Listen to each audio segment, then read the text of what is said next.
Hey, ladies and gentlemen, don't forget, all right? Make sure you log it in and you remember to check out my good friends over at the Broken Table Podcast live on YouTube. These are some of my good friends. They have some of the best topics going on. They're talking about a lot of good things. And also, they like to put over the Prince Nana dance. Hey, I swerve and I drive. I swerve and I drive. Hey. Don't forget, tune in, log on to the Broken Tables Podcast live on YouTube, my friends.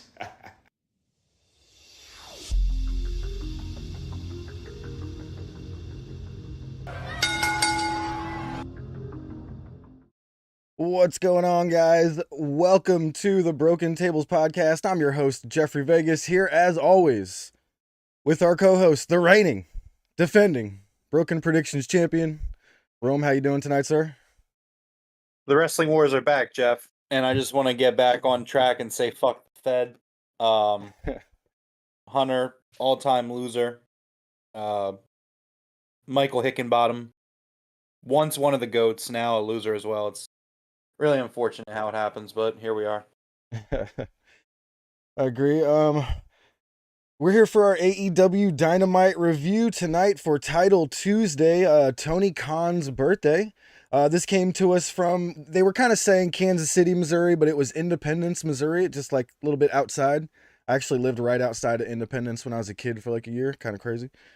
But we started off the buy-in tonight, man, at 7:30. I thought this was a really good idea for them to make sure they get all their audio stuff in line and making sure that there weren't going to be any audio issues. And, you know, if you... Hold on. No, I got to put Juos in timeout. Juos, you're in timeout. Sit in timeout for 300 seconds. We're not doing that. So, you know, there was actually a audio issue on the YouTube feed, and I'm glad that they did that tonight. They got it taken care of, and that way throughout the entire night tonight, I didn't have a single issue with audio, with video, with camera, nothing. I thought tonight went perfectly. Did you notice anything off? No, I did not. That's I mean, excellent. look, man, like, yeah.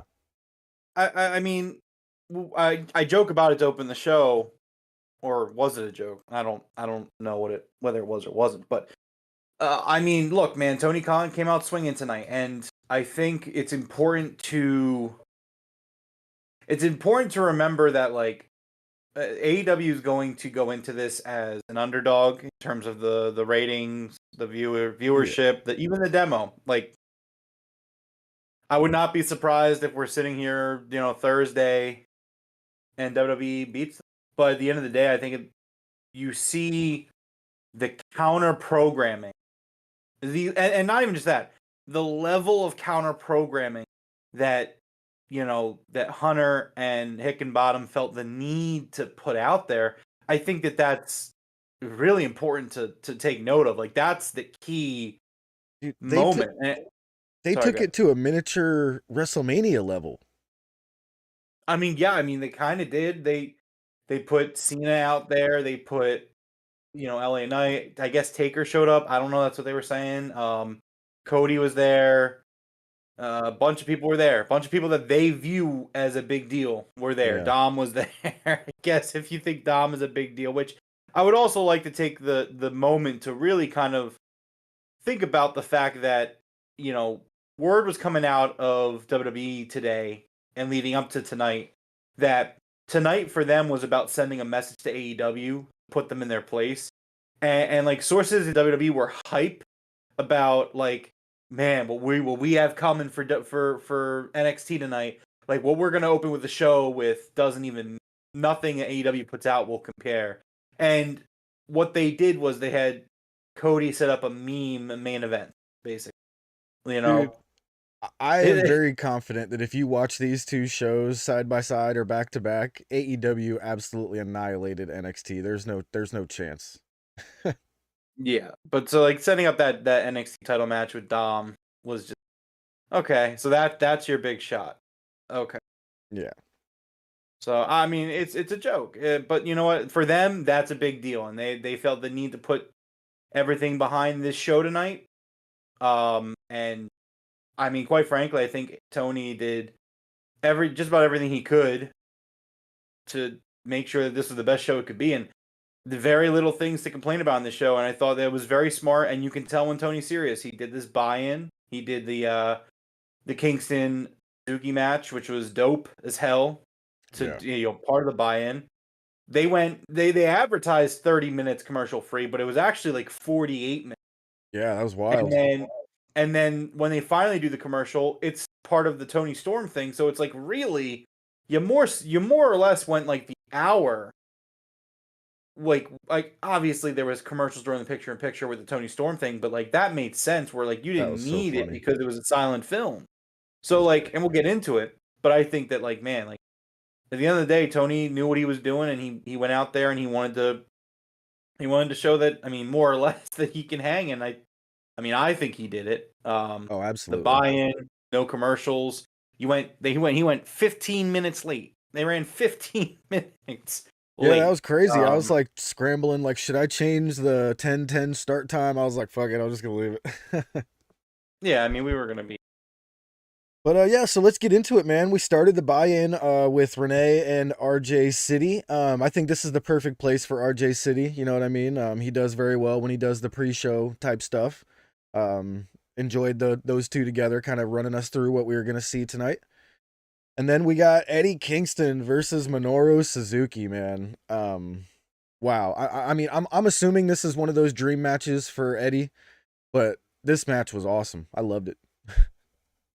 Yeah, it was awesome. Again, it was free. It's a free match on YouTube. Match was great. Crowd was into it. It's the best kind of Eddie Kingston is that kind. So yeah, I was absolutely thrilled with it. So I was happy. Yeah, it was fantastic.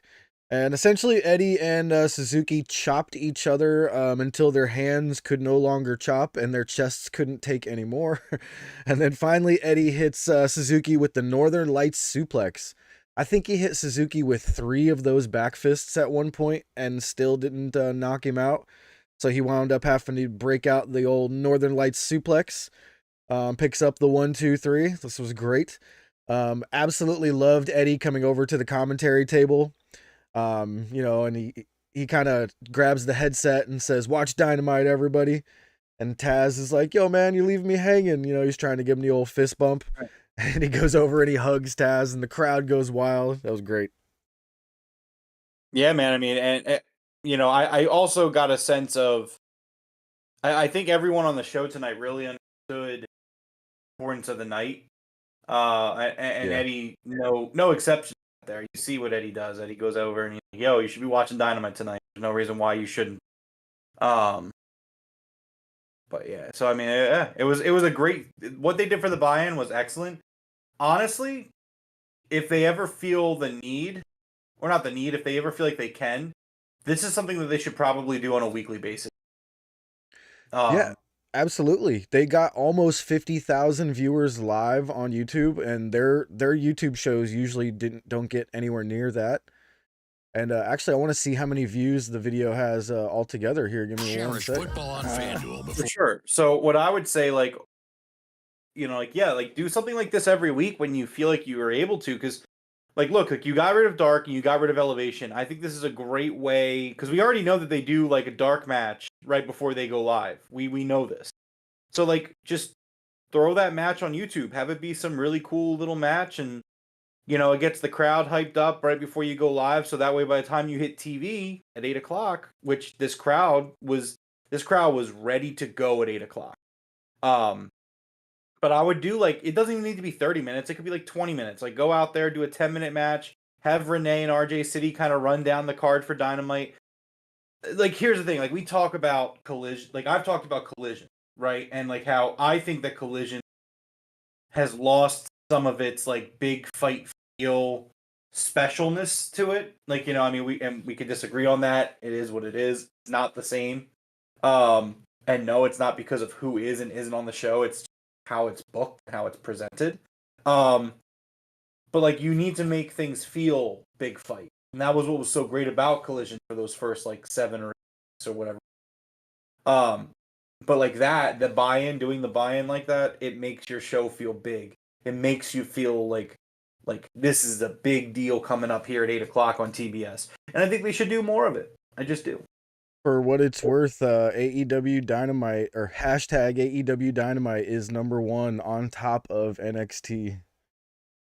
Well, there you go. That's pretty cool. For what it's worth. But yeah, this was a great buy-in. I like it. Great idea. I loved everything about it. Definitely got me hyped for the entire episode. So this was a great idea. I actually if it's even possible, I would like this for every Dynamite. You know what I mean? Yeah, well, that's what I was saying. I definitely think that. And yeah, it seems like Chad's agreeing with me. Coog, Nat, they're both agreeing. Too many squash matches on Collision. Yeah, Collision's just not the same. It's not like it used to be a bunch of 30-minute matches, all feeling like big time fights. And again, it's not just because he's not there. Like I'm talking like the entire. Are we gonna call him he who shall not be named? Can we do that, please?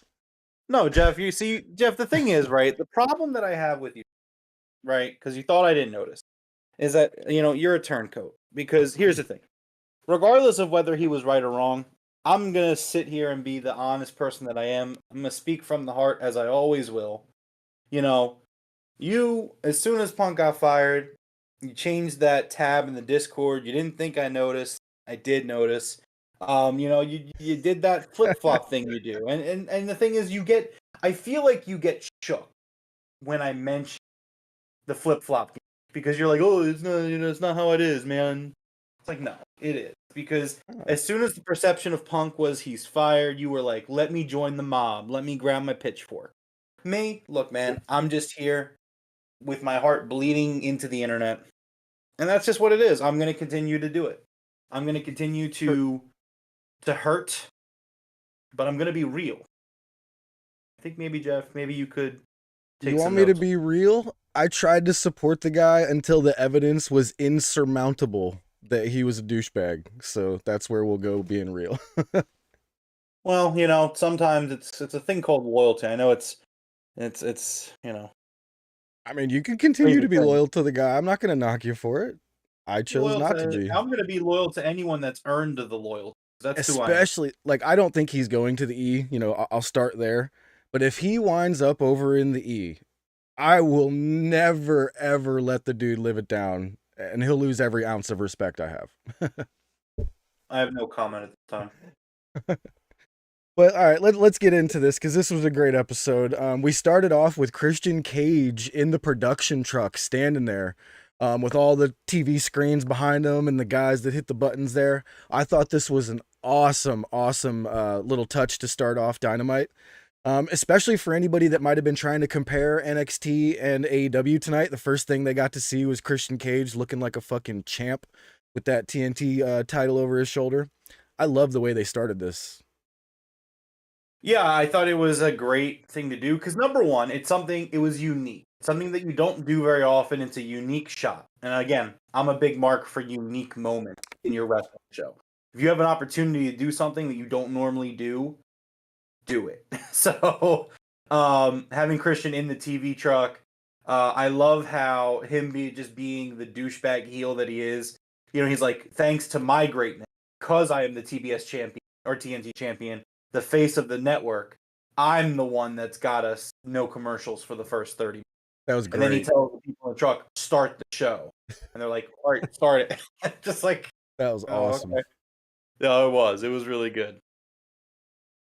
All right, next up, first up, we had Bryan Danielson versus Swerve Strickland for the #1 contendership to that TNT championship. And man, it was obvious when you saw it written on paper, Danielson versus Swerve was going to be great. But this was fucking awesome, man. I loved every minute of this match. Yeah, I mean, just an excellent classic. I mean, again, I said earlier, like, you want guys in the locker room like these two guys. Like, 100%. Bryan Danielson and Swerve Strickland are the epitome of what you want in your locker room. You have Swerve, who, he has a chip on his shoulder because WWE fired him for some reason. For some fucking reason. Hunter and VMAC and Hickenbottom, they were just like, we don't know what to do with this guy. Let's get rid of him. Because, I mean, Hickenbottom said it himself that, or not Hickenbottom, sorry, Swerve said it, that Hunter never believed him and said he didn't see he didn't see anything. Yeah. So it's like, okay, well, when you do that, you're definitely gonna have a chip on your shoulder. But you got guys in this locker room like Swerve and Danielson, and like there's almost the people in this segment, and that includes like Hangman and stuff. Like this is what you want to put. This is the big guy. This is you putting these guys out there, and that's what the show was. It was definitely like throw out the big guns, do it. John Brenner saying Swerve is such a damn star. He really is. And I thought him and Danielson going at it was just an excellent match. I mean, Swerve is Swerve, Christian Cage, Jay White, top 3 heels in the company. Oh yeah. Like John says in chat, Swerve is such a damn star. I mean, from the moment he comes out, you just like, wow, Yeah, for sure. All right, Danielson defeats Swerve here via the Busaiku knee. Amazing match. I think they went just over 20 minutes. A good chunk of that commercial free, which was freaking fantastic. Absolutely loved it. There was a spot in this where Prince Nana comes out to cast some distraction with his headpiece, but Hangman comes out and steals it away from him. That was a good spot there. I really like that. Next up, we had a Samoa Joe promo, calling himself the king of television, basically introducing himself to the AEW audience again, kind of. And he's, letting everybody know he is soon to be the AEW champion. And dude, Samoa Joe in that suit with the cigar and like looked like a glass of whiskey sitting there. That was such a sick promo. Just the look of it right there was like $1 million, dude. Yeah, I mean, MJF definitely has the deck stacked against him, and you'll see it later in the show where, man, MJF needs the help, and Adam is not there. He's got a lot of guys gunning for him, and it's gonna be an interesting story that I think is gonna be pretty filled with heartbreak when we get there. So yeah. All right, next up we had Chris Jericho versus Powerhouse Will Hobbs. And man, I did not expect this, but I was very happy with what happened here. So, bro, would you call this a squash match? I mean, it went close to 8 to 10 minutes, I think, but it felt like a squash match. So, I don't know if I consider it a squash match. And if it is a squash match, it is not the kind of squash match that I have problems. Agreed. So, as you said, this was not a short match. Chris Jericho, this was the fastest loss in his AEW career. Hobbs beat him in 7 minutes and 24 seconds. I was halfway through it. I was just like, oh, okay, well, I'm guessing they're just going to do this beat down and then like kind of like babyface bounce back end of the match type rah type match. Yeah. And halfway through it, I went into the Discord. I tweeted it too. I was just like, Hobbs absolutely should win this. I don't see why he shouldn't. And was very happy and surprised that he did. Hobbs pinned him with his knee on Jericho's throat. Dude, he hit him with at least 3 spine busters first. And then he hit him with 2 world's strongest slams. Like, this was an annihilation. Oh, yeah, no, he completely just annihilated him. I wrote the same thing, and Jericho was annihilated in this match. But I think that it looked great. I thought the pin looked great, and it was absolutely the right call. Obviously, that kind of contradicts what I said last week about how I do think that this feud has become very one-sided, and it has. However, this is the kind of moment where I do expect, Don Callis and Hobbs, his family, to pick up the win. So I thought that was really good. It's definitely the right move there. So yeah, I agree. Do you think we're gonna see Kenny versus Hobbs now? I mean, maybe. Honestly, I just don't know where this feud's going because it really just feels like Kenny is getting like pushed out of the feud. Which, like, we talked a little bit on the Yeah. Discord about it the other day, and it's kind of a testament to like where the Elite is right now. Where they're at, I would say personally that I'm not super happy with it. We started this debate on the Discord where, somebody on Twitter, there was a thing where it's like, describe the Elite in one word. And the response that I shared with everyone on the Discord was someone said stagnant. And the more I thought about it, the more I was just like, yeah, man, it's actually really kind of true. I think Hangman's doing great stuff with Swerve right now, but outside of that, like Kenny and the Bucks really aren't doing much of substance, and it's kind of disheartening to see. Yeah. Especially after they re-signed the deals. Especially after we say that Punk was the problem. It's like, all right, well, Punk's gone. So, because people were like, oh, he's like, they're just kind of phoning it in because like they're not happy that Punk's there. Okay, I can understand and sympathize. But so they get rid of Punk, and now what's the reason? Because I mean, me personally, and I'm a huge Elite. I love the Elite. Like, I'm a huge fan. But like, I can't sit here and say that I've been super thrilled with the work they've been doing since they resigned. Again, outside of Hangman, I think Hangman's doing some great stuff right now. But the Bucks and Kenny, like, okay, well, what's the Yeah. excuse here? I'm kind of wondering though if it's, because they are kind of EVPs. I wonder if they're letting other people shine, but when you kind of like sit back and look, it's like who else is shining when they're stepping back, you know what I mean? So, But are they? Because the Bucks are like, they're still winning their matches. yeah. Like, Yeah. the Bucks are right now number one contenders for the tag titles, but we haven't seen them on TV in like 3 weeks or This 2 is weeks. true. But I guess we're going to see them now against Big Bill and Ricky Starks. So we'll see where that goes. And with this Jericho beatdown, it seems like Kenny's going to kind of come to the forefront of this one possibly. So maybe they're righting the ship here, but let's wait and see, I guess would be the old adage. Yeah, for sure. All right. Next up was Adam Cole and Roderick Strong video segment. They're at Roderick Strong's house out in the middle of nowhere. Cole's got no cell phone service.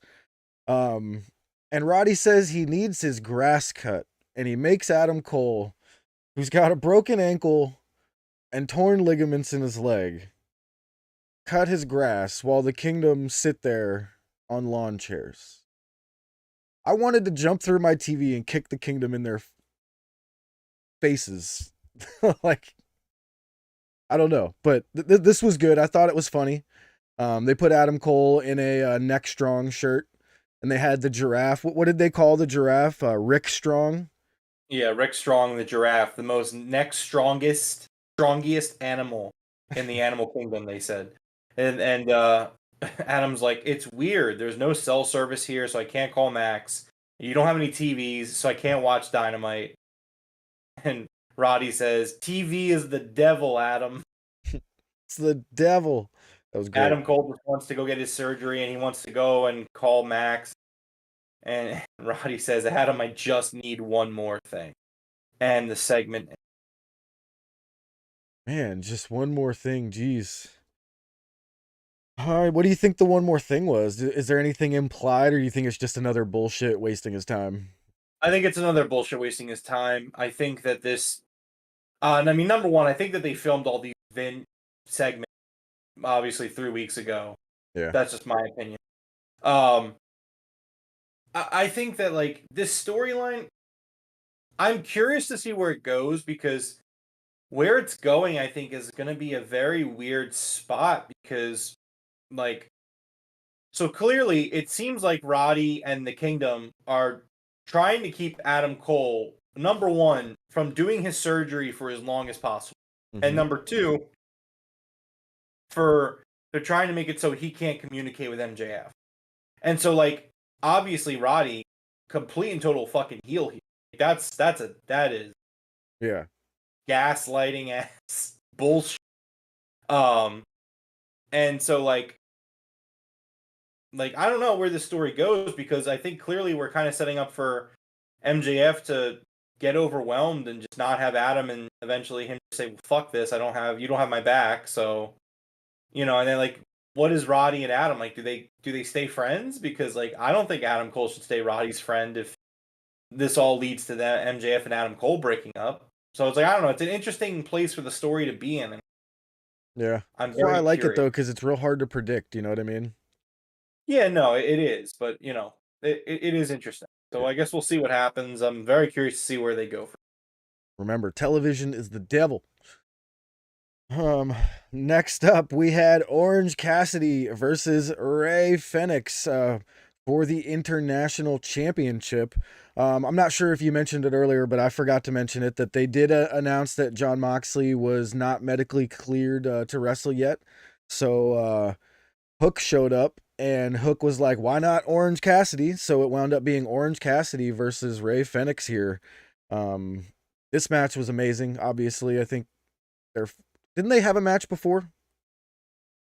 Yeah, they wrestled. Yeah, they wrestled before. Like this match was incredible. One thing I noticed, did you see that Orange Cassidy had no injury tape on, and he took the wrap off of his hand at the beginning of the match, basically signaling that like this time off that he had kind of healed him up, you know? Yeah, and it was an excellent match. Like, here's the thing. I think that while Mox versus Fenix would have been awesome, this was an upgrade. Orange Cassidy and Fenix, definitely an upgrade of a match. And if given the choice, I would have taken Cassidy versus Fenix over Mox. Me too, actually. Like when you said that in Discord, you were like, "Oh, this is actually better in my opinion." I was like, "Me too." You know, not that Mox is bad or anything, but the chemistry with Fenix and Cassidy is just it's incredible. You know what I mean? It's like one of those Fenix and Nick. Like, give me, please. I do wonder if this was kind of planned, though. I will say that where like because I mean they had that orange confetti ready to go. Yeah, So it did feel part of planned, me, especially with yeah, the Hook promo thing because they did that Hook promo last week that felt like, where right, is this going? You know what I mean? yeah, right. Um, yeah, I definitely got that vibe. So I mean, hey, I'm not complaining. Very happy, Loved but it. yeah, it was great. Yeah, absolutely fantastic. Orange Cassidy winds up picking up the win here. And he gets his baby back. He was staring at that championship the whole time, like, finally, I got it back. I loved this. I loved every minute of this. Yeah, it's my boy. The always very very happy. I was very very happy to see Orange Cassidy uh gain his title. Um, I do like how they're starting to play this storyline where it's like, is the title cursed? Because Yeah, like Cassidy got so banged up that he ended up losing it, and then Mox got hurt, and Phoenix has the back injury. Um, so I love that. I love that they're going with sort of like taboo storyline about the belt being cursed. I feel like this is gonna set up for Mox Cassidy too, which I'm all for. yeah. Um, which that match was just phenomenal, incredible, completely incredible. Um, so yeah, very happy Orange Cassidy. Big moment for me. Yeah, absolutely. I'm down. Same I was here. shaking. I was pacing. Very happy. All right, next up was time for Timeless Tony Storm, who was ready for her close up. Um, this was absolutely incredible. Basically, she was getting us ready for the commercials for picture in picture. And during the picture in picture, we had a silent movie where Tony Storm was kind of just acting goofy in front of the screen, but it was so funny. I had no idea what I was looking at, but it was one of my favorite things I've seen in so long. I love this Tony Storm character. I'm sure you know, I've been saying it for weeks now. It's my favorite, one of my favorite characters in wrestling. And this just took it to another level with this picture in picture thing. This was so genius. I want to know who came up with this idea. Yeah, I agree. I love that Tony was in black and white talking to RJ City. That was really great. Yes. And so we went 47 minutes here without a commercial. When we finally get a picture in picture, it's with this silent film. And I mean, kudos to them because they really maximized their picture in picture and their commercial pacing this week. You know, not just here, but they did the Don Callis Cards thing later on, and they did the part 2 of the Tony Storm film. Yeah. And I think that was just great. It's like, man, you're keeping your audience engaged. Like, I didn't watch the Don Callis stuff because it was a commercial and I wanted to go grab a drink. But the bottom line is that, like, hey man, do these picture-in-pictures like this. Way better than doing it in the middle of a match, which obviously they have to do in matches too. But I just thought that it was really well done. It's something smart you can do during a commercial break to make it feel like there wasn't a commercial. And it didn't feel like that because we were watching the silent film. Absolutely. So, technically, for me, in my opinion, we more so went like 56 minutes without a commercial. Right. But that's just how it felt for me. So yeah, I thought this was great. Next up, we had a Wardlow squash match, kind of like last week. Who was it that he squashed? I looked away for a second and this shit was over. it was Matt Sydal. Matt Sydal, that's who it was. So yeah, Wardlow comes out. Go ahead. Oh, no, go ahead. I was going to say, Wardlow comes out, absolutely annihilates Matt Sydal, and then walks off in through the crowd like he did last time. Yeah, so I mean, it was great that it wasn't just some local jobber or some Iron Bear or whatever they're called this week. I don't know. I didn't have to skip it because of that. Again, I'm never gonna sit here and like fully defend a squash match at this point, at least in the way that they do them. But I get it. I'm okay with it for now. Wardlow is pissed off and he's back, and so I mean, we'll see what happens. My question is going to be, how many more of these do we have? Yeah, I hope there's not too many more. But again, I give them the credit because it wasn't just some local jobber. At least it was someone on the roster. I will give them that. That is one of my biggest problems with it, so I'm... Well, I think somebody on Twitter posted a picture of Wardlow's wraps from last week, his hand wraps, and they had MJF written on them. So I think he's going to be going after MJF soon, but, we'll see where that goes. Next up, we had Renee Paquette backstage with Jericho looking pretty injured, sitting in a chair. Danny Garcia comes up to check on him, see if he's okay. But Daddy Magic is like, "What are you doing?" And he's like, "We're above that."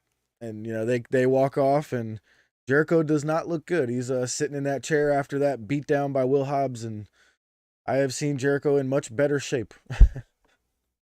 Yep, and it was I mean, it's great. We're still kind of seeing Garcia have these issues with Menard and Parker and that group where, they clearly have something planned for him. And I think it's going to be him versus Sammy is going to be a big feud to keep an eye on in the future.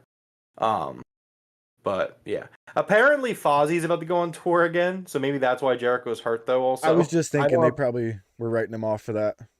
They always do it that way, where it's like Jericho just always gets annihilated before he goes on tour. No, Michael, her lipstick was not smudged this time. It was perfectly done. She's timeless now. But yeah, I think Jericho is going to be gone for a minute, and you might be right. We're going to get Garcia versus Sammy. And I need Red Death Garcia back. Remember when Garcia first came in and he was like that serious young Red Death Danny Garcia with the towel? I like that character. But I think the dancing is too over for him to do that. It is pretty good, yeah. Maybe he can merge the two a little bit, kind of bring that Red Death back, but can still do the dance. We'll see. Next up, we had Hangman Adam Page versus Switchblade Jay White in another absolutely amazing match here on Dynamite. The Bullet Club Gold came out with their entrances on tricycles, on little trikes. I hope more than anything that this was mocking The Undertaker's entrance, that he does. I'm not sure which version of The Undertaker came out in NXT, but if it's the American Badass version, this makes this even better. This was hilarious. Yeah, I was scrolling Twitter and I pointed that out in the Discord where I was just like, oh my God, did they fucking do the tricycles because they heard Taker was going to be there? And like, I my brain is convinced that has to be what. Oh yeah, gotta be.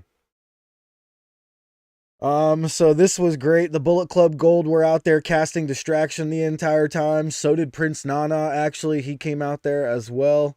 But he distracted Hangman just long enough to where Jay White was able to hit him with the roll up, and Jay White picks up the win here.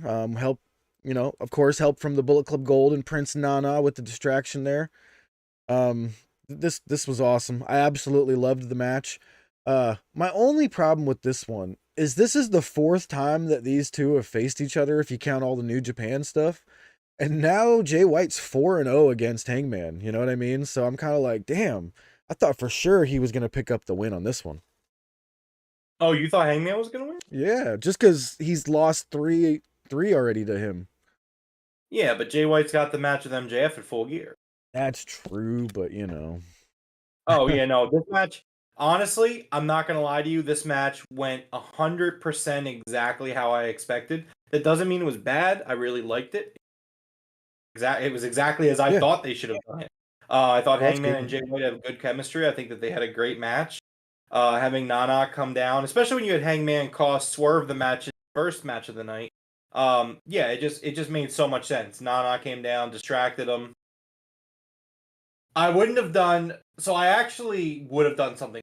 I would have had Nana hit Hangman with the crown and Jay White pin him instead of doing the roll up.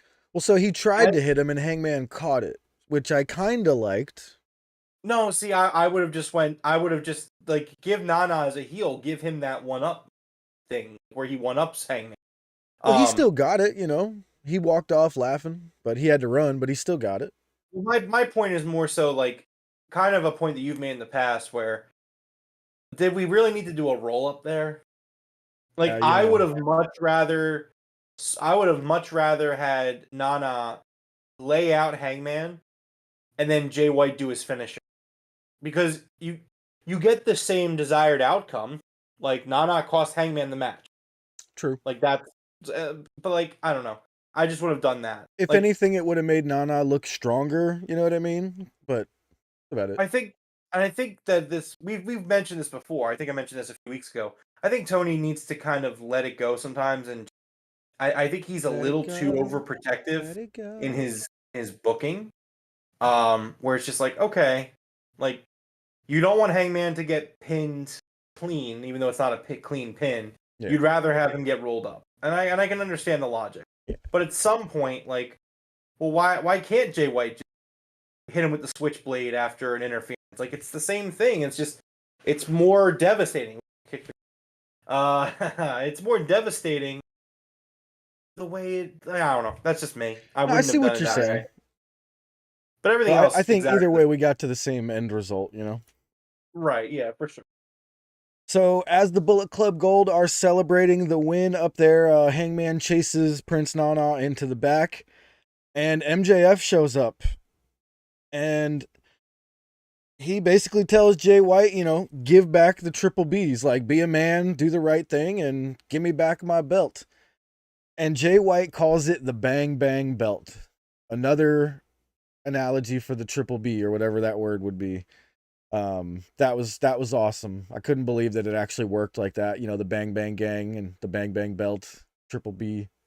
Well, he used a quadruple B because it's the Burberry Bang Bang. Great. Yeah, so MJF says like Jay White, like you're basically taking a page out of my playbook. He's like you just use people to get what you want, and that's why they're there. Bullet Club Gold are there. Like you don't even care about those guys. Like you're just using them to get what you want. And Max says like, don't get me wrong, Jay. I hate your guts. If Bullet Club Gold wasn't there, I would come down to the ring and I would break your legs and I would break your neck. But at the end of the day, you haven't earned that belt yet. Show some respect and dignity to me, the company, and the fans. Give back what you haven't earned. Jay White is delusional and says that, like, he's like, well, Max, I mean, you talk about being right and doing all that stuff, but you're the devil. You jumped me from behind. So I still love that Jay White is just convinced that it's MJF that did it. Yeah. And he basically says that, he's like, you haven't earned the belt yet, Max. You have to beat me in a title match for it. Like, I'm the champion. Oh, okay, Jay White. So Jay says to go find 4 people who can tolerate you and try to get it back. At this point, Juice Robinson steps up, says that next week is the Dynamite Diamond Ring Battle Royal. The winner goes on to face MJF here in Philadelphia on Dynamite in 2 weeks for the rights to the ring. Juice Robinson grabs a roll of quarters that has Max's last name, Friedman, on it. And so as soon as he did this, right, I'm looking at this and I remember, like, if MJF has said many times, but it's part of his story, part of his life is that when he was a kid, people would throw coins at him. They would bully him because he was Jewish. So that really hit Max hard. Max says, "You come near me with those coins, I'll end you." Shit. Chucks the mic. Well, he spikes it. Yeah. So, spikes the mic, goes flying. So in the moment, I mean, I would say that this incredible moment at the end that shows a lot of character by Max. Really excellent promo work by both Max and Jay White. Obviously, with the quarter thing and everything, like some people are upset with it. And I figure we could touch on it real quick. I get people being upset about it. I totally understand. I totally sympathize with it. Kind of like what you had said earlier. Like, it's part of Juice Robinson's gimmick, the roll of quarters. Like, that's something he's been doing. When I saw him live at the New Japan pay-per-view when I was ringside, he punched Fred Rosser in the face with a roll of quarters. Yes. Quarters are flying everywhere. I'm of the opinion that, the more, like, I'm sitting on it, and obviously with the current events in the world right now, I understand people being upset about it. Would I have done it? I mean, maybe not. I mean, clearly this is something that MJF would have had to approve, and I don't think they would do it if MJF wasn't 100% okay with it. I think that in the moment it tells a great story, and I think, like, looking back on it, it's not going to affect people. However, like on the same day that, like, I was on Reddit today, and there are infants being beheaded over there. Like, man, it's really tough. Yeah. To kind of, like, do that. So, like, I can understand why people are upset about it. Totally. Yeah. Now, for me, like, if he had, like, a bag of quarters and it was going to be insinuated he was going to throw them at Max, I would have been completely like, that was absolutely uncalled for, But the roll of quarters has been Juice's thing. It's a fist pack, and he's been doing it for a while. And you know what? Real life is a thing. I don't think you should shy away from stuff like that, especially with AEW. They consider, like, everything in the world to be canon. You know what I mean? Like, everything that happens in the world kind of happens in AEW as well. You know what I mean? They don't pretend they're in their own little universe. So I think it's fine. I don't think you should let things in the real world affect what you were going to do on the show, unless it was, like, really uncalled for what you were going to try to do. So I do disagree with you, actually. Okay. I think that at the end of the day, like, and I did say, like, if MJF was fine with it, they did it. And John says in the chat, maybe it shouldn't be MJF's call, and I do agree with that. And I think that, again, like, I think that, like, it would be like I mean, not to compare two tragedies, right? Because I don't know how right, but it would be like if on September 12th, 2001, people were out there, if a heel came out and made, like, some sort of 9/11, like, I don't know how well received that would be. I mean, obviously 20 years later, you could maybe make a few jokes and get and whatever, but I just don't think it was the right call. Like, I don't think it was the right call. I understand them wanting, like, and here's the thing. I think that they 100% knew what they were doing. I think that they 100% knew that there was going to be a shock value. Because while, yes, it is a Juice Robinson gimmick, when's the last time he did that on AEW television? And I can tell you the answer. He's never done that on AEW television. He's done it elsewhere, but he's never done it on AEW.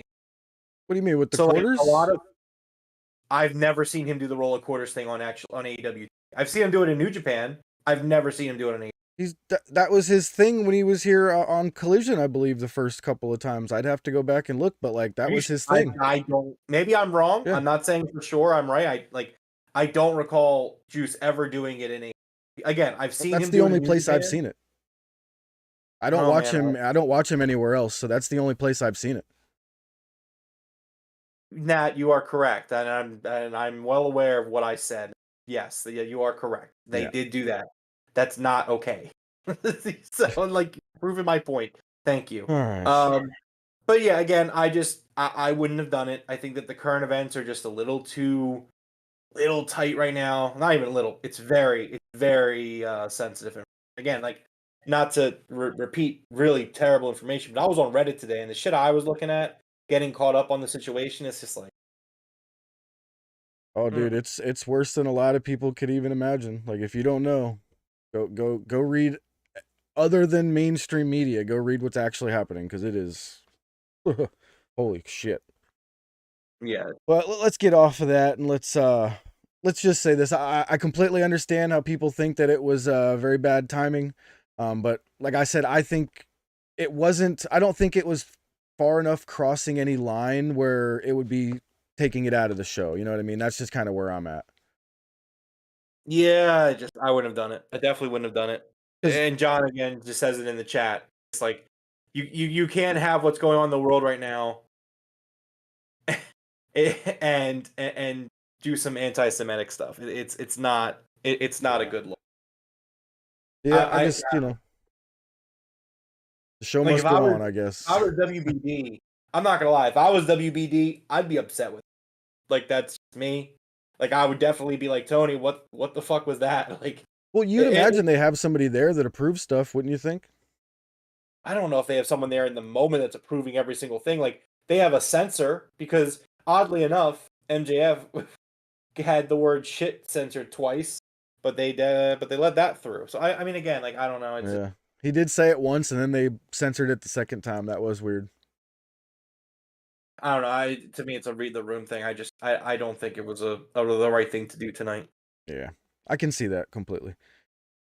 But all right, let's move on here. Next up was a second picture-in-picture silent movie with Tony Storm. Was great. I loved those. They are fantastic. And then we got Hikaru Shida versus Saraya for the AEW Women's Championship. This was a great match. I don't know what to say other than Saraya's back. Basically, she's doing great in her matches. The last, I think, 3 matches I've seen with her have been absolutely fantastic. But this crowd was absolutely behind Hikaru Shida. I think all of us in the entire universe were as well. And man, Hikaru Shida picks up her third, and I mean three-time AEW Women's Championship. This was awesome. I'm so glad they pulled the trigger here and had Saraya lose. I think everybody loves Hikaru Shida. Like, it's very hard for me to find anybody that's not a big fan. I mean, yeah, Sheeta's my favorite women's wrestler. I think that I think Saraya gets a lot of hate, and I think a lot of it's honestly unwarranted. That's just my opinion. I think Saraya is. She's not like, we're not talking like 5-star classic Saraya or anything, but Nah. I don't think she's as bad as people make it seem. And this match was just kind of like, I think you said it. The last like 3 matches she's been in were good matches. Her versus Tony Storm was really good. The 4-way dance at All In was really good. This was really good.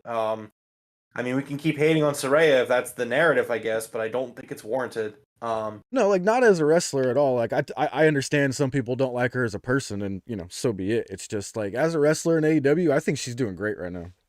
Well, yeah, but I'm specifically talking about her wrestling. A lot of people don't like her wrestling. She's not a good wrestler. Yeah, like, I think she has a place on the roster, in my opinion. And I thought this match was really good. I really enjoyed it. I think all the matches. I thought all the Really matches were great. Yeah, agree. Yeah, it was a great night in terms of wrestling and really in terms of promos too. But yeah, I thought this was great, and Cheetah won, and I don't know. I like you would have Tony Khan. It was his birthday. You would have thought it was my birthday, Orange Cassidy Yeah. and Sheeta winning gold.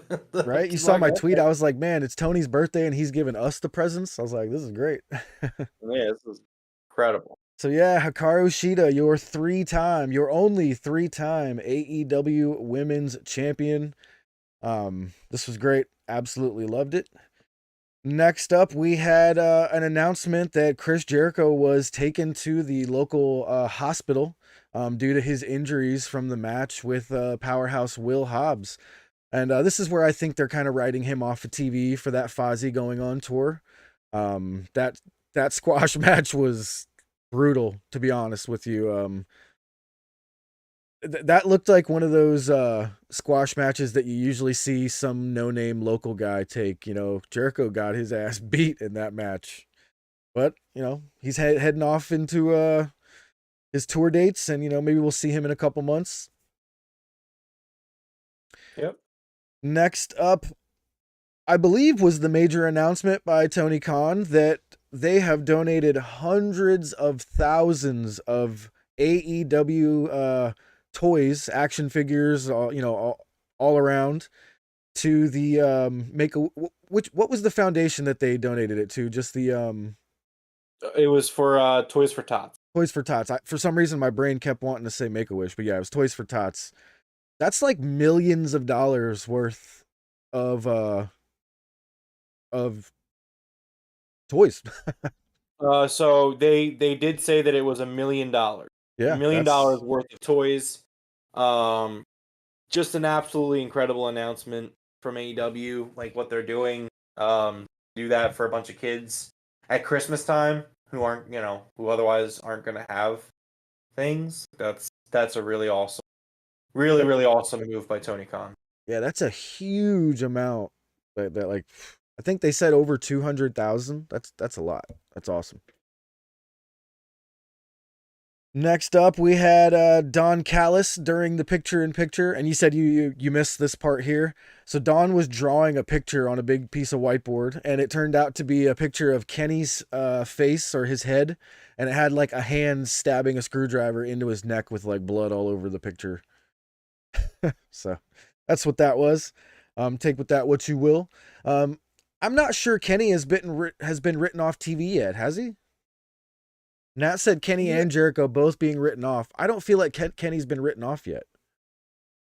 Well, I guess the chair shot to the head maybe while he was tied up. So they said that Kenny wasn't cleared to travel. Okay. So they're basically like he's not well, he's not medically cleared to be on the road, so he will not be. Yeah, all right. Well, I wonder what they're gonna like Nat says, wonder what the Callis family's gonna do in the meantime. Maybe they'll just beef up Will Hobbs here, have him run through some of the roster. We'll see what happens.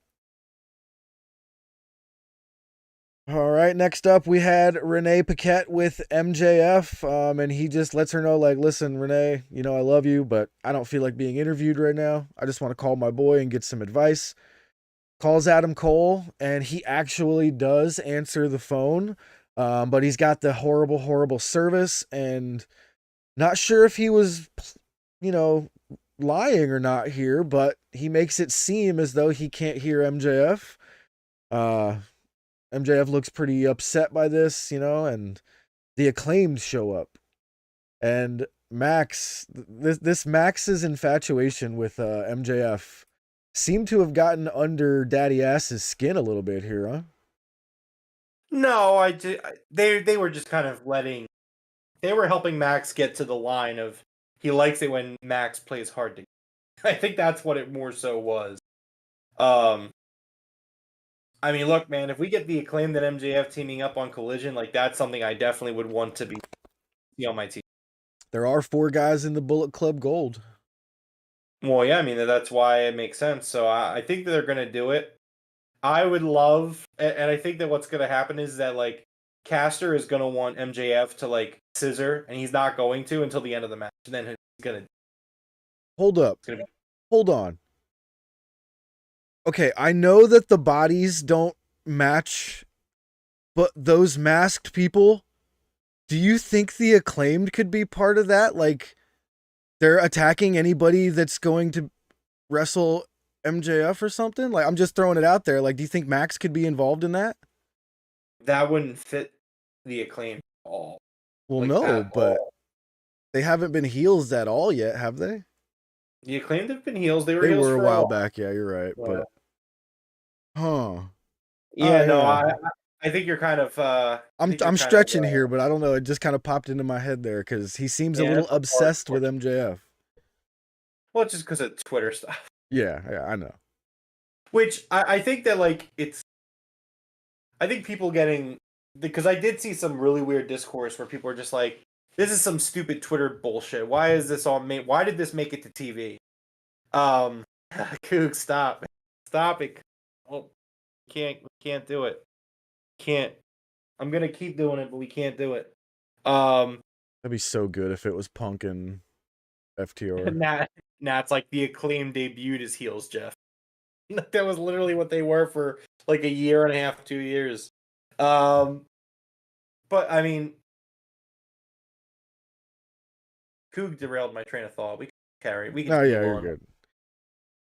Let's go. Next up was Christian Cage with his in-ring promo with Luchasaurus at his side. I thought this was absolutely incredible. He tries to say that, Adam Edge Copeland, you said that Luchasaurus and Nick Wayne are going to turn on me after they suck all the knowledge out of my head. And he says, I didn't just throw together a bunch of dudes and dress them up like Halloween characters. He's like, he references the Judgment Day here, and I lost my shit, dude. I was like, this is the greatest reference I've ever seen. I understood this. I loved everything about this Christian Cage promo. Hold on, we got Drew House is he's getting kicked out again. You're gonna keep doing this. I'm gonna keep doing this to you. You're gonna keep fucking with me. How do I unsilence Juhas? Free Juhas. I'll just keep fucking doing it. I will make the show grind to a halt. Yeah, Nat, Bullet Club Japan is my number one choice for who it's going to be. Number 2 is going to be Adam Cole in the Kingdom in some way, shape, or form. 3 is Punk. But so this Christian Cage promo, Rome. He references the Judgment Day. He talks about Beth and their daughters, Ruby and Lyric. Like, says, I'm their father about Nick and Luchasaurus. This was great. There was a guy in the audience with a daddy sign. It says, I'm not their leader, I'm their father. So good. Yeah, and I thought I thought everything. I thought Christian Cage was just excellent. Again, the Judgment Day stuff was great.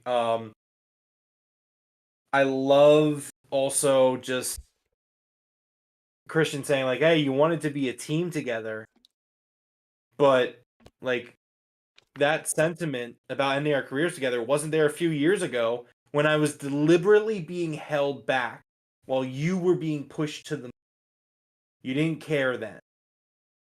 And I thought, like, man, that's it. That's the line. That's the line of this feud right there. Yep. Where it's just like, that was really incredible because we talked about it. We talked about it all the time how Christian Cage was held back, and while Edge got that rocket strapped to his back because Vince McMahon thought Christian Cage looked like a rodent. Dude, when Christian said to Beth, put some clean sheets on the bed because daddy's coming home, I laughed so hard I was fucking crying, and I missed Adam Copeland running to the ring. Like, I was laughing so hard when he said that. Yeah, and he says, Lyric and Ruby will be well taken care of, Adam. Don't worry. Put some clean sheets on the bed. Daddy's coming home. I lost my shit. Yeah, so Copeland comes out to the ring very quickly. And they proceed to really kind of beat the crap out of Adam Copeland. And eventually the match turns around and it really kind of shapes up. So I didn't have a problem with what they did. My only critique would be that like I wasn't a fan of them doing it on this night in particular for a few reasons. Number one, you already had Chris Jericho also get annihilated tonight. So Number one, that. Number two, tonight was a night where like you really should be trying to put your best foot forward in terms of competition. And I felt like having a more competitive match probably would have been the better thing to do tonight on this night when you're really trying to like showcase talent. And obviously anyone that would be tuning in would know who Adam Copeland is in terms of like WWE fans. But I wouldn't have done this match. Like, if you wanted to do this match, this thing with Luchasaurus, you could have done it, but then I would have had Adam Copeland face Nick Wayne in first. You know what I mean? Like, I would have had Adam Copeland definitely be a little bit more on level with who he was facing. Whereas here, he kind of just got the shit kicked out of him for 10 minutes, and then, granted, he turns it around, and there was some great stuff after he turned it around, like the spear off of the steps, which I don't think I've ever seen. My brain didn't even like process that Adam Copeland could do things like that. So of course he's in AEW now, so he can do things like that. Just so Yeah, fun. that was my first thought. I'm glad you said that, because as soon as I saw him on the edge of the ring with the stairs there, I was like, he's about to do something he's never done before, because it's AEW. like Yeah, this is like I've never seen Adam Copeland even when Edge was like younger and more in his prime. Like, I mean, except for like spears off a ladder. yeah, Like there was Adam a time when Copeland. they had some free reign, but Yeah, that no, but I mean, like left Copeland was quickly. on the apron and then ran and jumped onto the steel steps that were sideways, and then in midair turned right so he could spear Luchasaurus. Um, and like, man, like that was something that I didn't know Adam Copeland could do anymore. So Yeah, I thought I that was guess great as all it well. takes is being outside of the New York territory or the And Connecticut territory at this point. David in the chat says Christian Cage might be a better heel than MJF. I mean, I don't like to use the word better, but I mean, Christian Cage is doing the best work of his entire career right now. Yeah, I agree. It's hard to argue, Yeah, for sure. But so yeah, so fast forward, we get to the end of the match. Christian Cage shows up with the TNT Championship. Adam Copeland steals the title away from him because Christian was trying to hit Copeland with it. Copeland hits Luchasaurus in the back of the head with the belt, throws the belt back to Christian. They do the Eddie Guerrero thing, kind of, but with a twist. Great. So Copeland knocks Nick Wayne off the ring. Luchasaurus turns around, as does Bryce. Now, Bryce has no idea that Luchasaurus was hit, but obviously Luchasaurus does know. And so Luchasaurus sees Christian with the belt. It's like, why did you hit me? What the fuck, man? And then Christian's like, no, it wasn't. No, it's not like that. And So good. Copeland spears Luchasaurus, picks up the win, and a whole bunch of brawling breaks. The Blackpool Combat Club show up. Danielson shows up. The Mogul Embassy show up. A Hangman, whole bunch of Swerve. friends. Hangman shows up. And we have a nice little fight scene to end the show. And Danielson makes Christian Cage tap out in the middle of the ring with Adam Copeland a couple of feet away. And then that's how we end the show. 15 minutes past the 10 o'clock hour. Another genius move by Tony. People over watching NXT, NXT finishes right on the hour. They don't go over or stuff like that. So they switched right over. Probably got a decent little boost to the ratings, maybe. Do you think that'll help the rating out? Again, I think that tonight was about fighting back and just putting up the best fight you can. Yeah. They had a really strong lead in. They technically had two really strong leads, which is really unique because you did the buy-in, but then obviously also we know that Big Bang Theory is a good lead-in for them. So they had a really strong lead-in, and by running late, like you said, that quarter, I think that could be why they also went 15 minutes over, because that's a whole another quarter for them to assess on the rating. Exactly. Like that's really what this is all about. And I think, like, at the end of the day, people are looking at it in a sense that, like, and obviously WWE and AEW WWE wants to shut AEW down, and AEW wants to show WWE that they belong, and they can coexist and they can exist in the same industry as them and compete with them in a realistic way. Yeah. But at the end of the day, we also need to remember that both WWE and AEW are also vying for big TV deals. Yep. So like this night is just as important for both of those companies for that reason as it is for the other reason where they're facing each other. So I'm very curious to see what the ratings show. I'm very curious to see that extra quarter that we get at the end of the night. I'm very curious about all of it. Again, I'm gonna have my expectations reasonable. That way, if they do win, I'm gonna be over the moon. Because I mean, they had the fucking Undertaker, John Cena, all their big guys. They brought out all their big guns for the most part. Apparently, Kevin Owens was on the show too. I don't know if he was actually on it or not, but he tweeted that he was going to be there. Like they had so many people there that they value. They're like, as Coog said, because Righteous Reg did say this earlier. It's a psychological win for AEW. They won the night just by the fact that you could call them a pissant company. You could say that they don't care about them. Like tonight showed that you absolutely care. Like Absolutely. You can say it as much as you want. Hunter can say it. Hickenbottom can say it. Like they can all say it. But at the end of the day, like actions speak louder than words. And you knew that this night was coming. You knew that AEW was going to be on a Tuesday this week. Not because they were choosing to compete with you, but just because they had to move because of playoff baseball. And this was your response. Your response wasn't just, okay, well, let's just try to put on a good show with who's usually on the show. Which, like, that's also kind of a weird thing. Like, you're an NXT talent, right? And, like, you're an NXT talent and you're there week in, week out on Tuesday nights trying to put on the best show you can. How are you supposed to feel where it's like, oh, man, we're going to have some competition?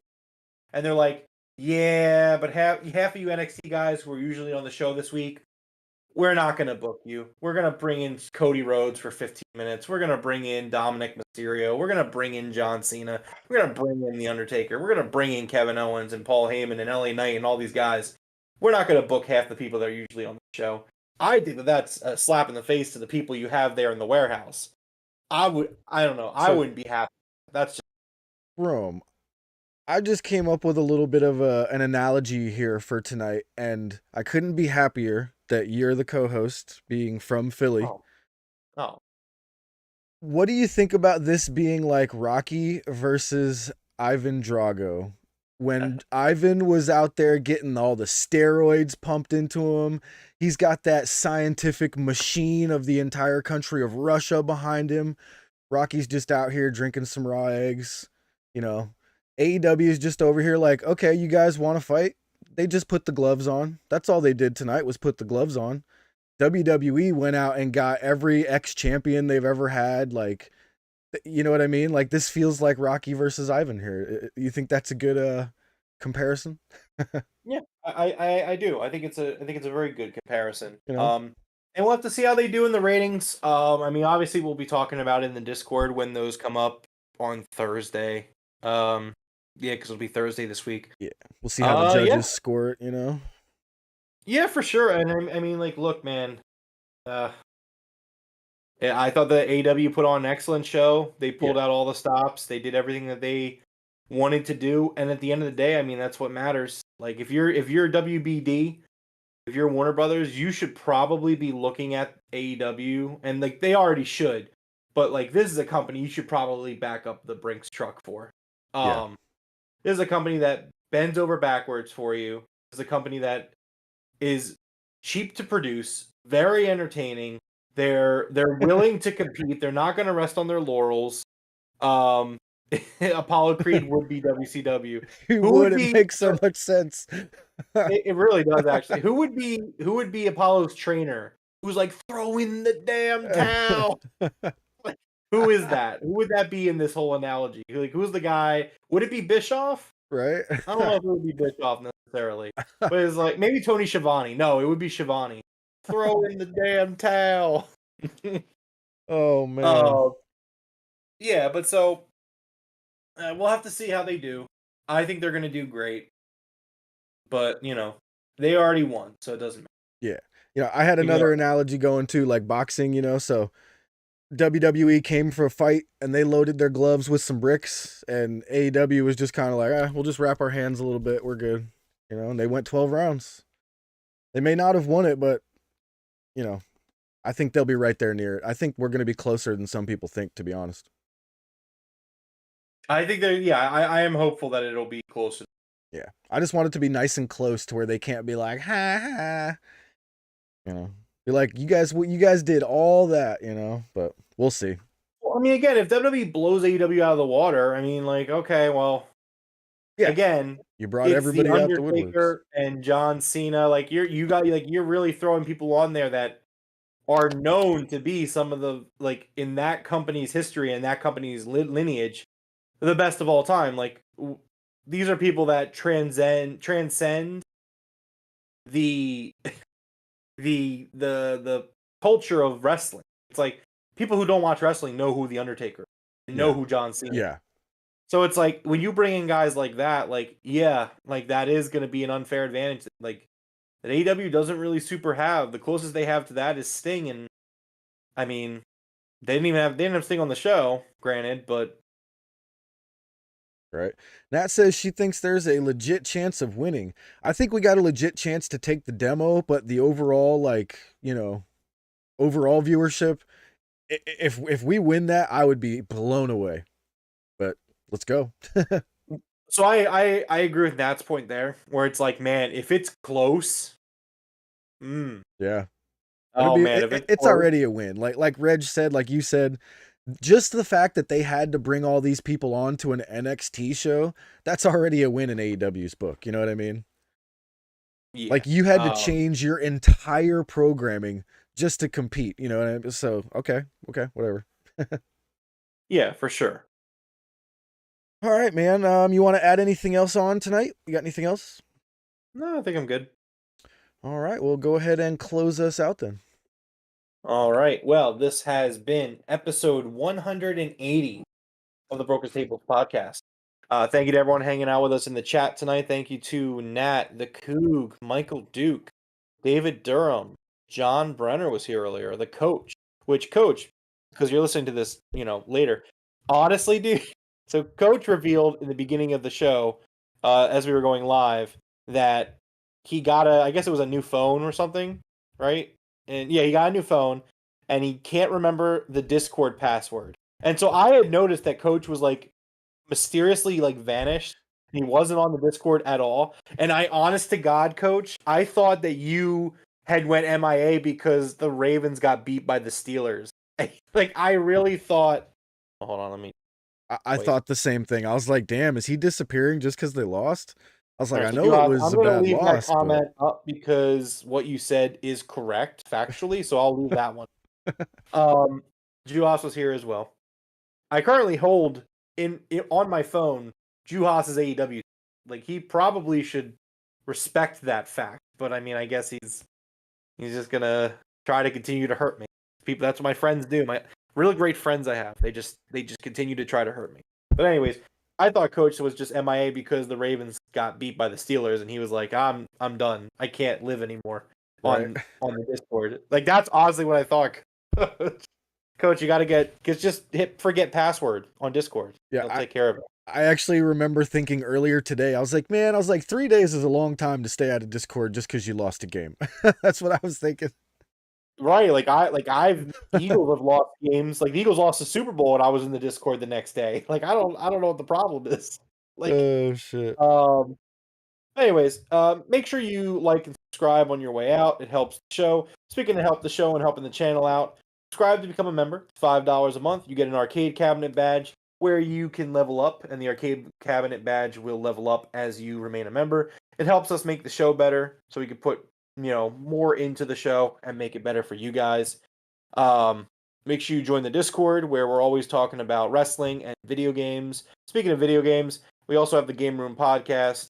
Next episode on Monday night should be a great one. We are going to have our Collision review as well before that on Saturday night.